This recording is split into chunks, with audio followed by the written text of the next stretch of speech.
آج یہ حدیث پاک ہمیں سبق دے رہی ہے۔ ہم میں سے ہر بندہ جنت جانا چاہتا ہے، ہر بندہ رب کا قریبی بننا چاہتا ہے، ہر بندہ رب کو راضی کرنا چاہتا ہے، پر اپنے غریب رشتہ دار کے گھر جانا نہیں چاہتا۔ ہر بندہ جنت کے بالا خانے پہ بیٹھنا چاہتا ہے، لیکن غریب محلے دار کی داد رسی نہیں کرنا چاہتا۔ ہر بندہ جنت کے محل چاہتا ہے، لیکن کوئی بھی بندہ محلے دار غریب مسکین پیاسے کو پانی نہیں پلانا چاہتا۔ سمجھ آئی بات کی؟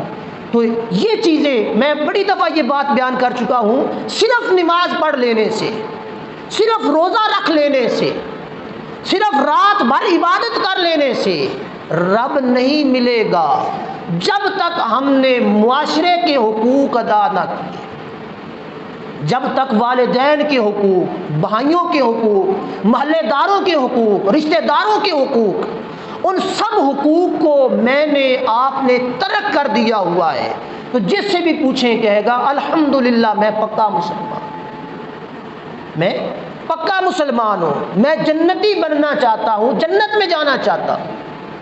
تو نماز بھی پڑھیں، نماز کی چھٹی بھی نہیں ہے، ساتھ ساتھ غریب رشتہ دار۔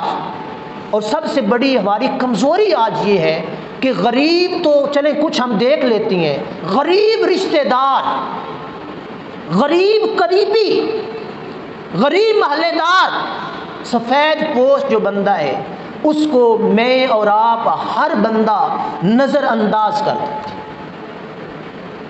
سمجھ آئی؟ تو صرف نماز پڑھ لی، ماتھا رگڑ لیا تو اس کا کوئی فائدہ؟ صرف نماز، میں صرف 7 لفظ کر رہا ہوں، یہ نہ کہنا مولوی ادا نماز نہ پڑھو، صرف نماز پڑھ لیتے۔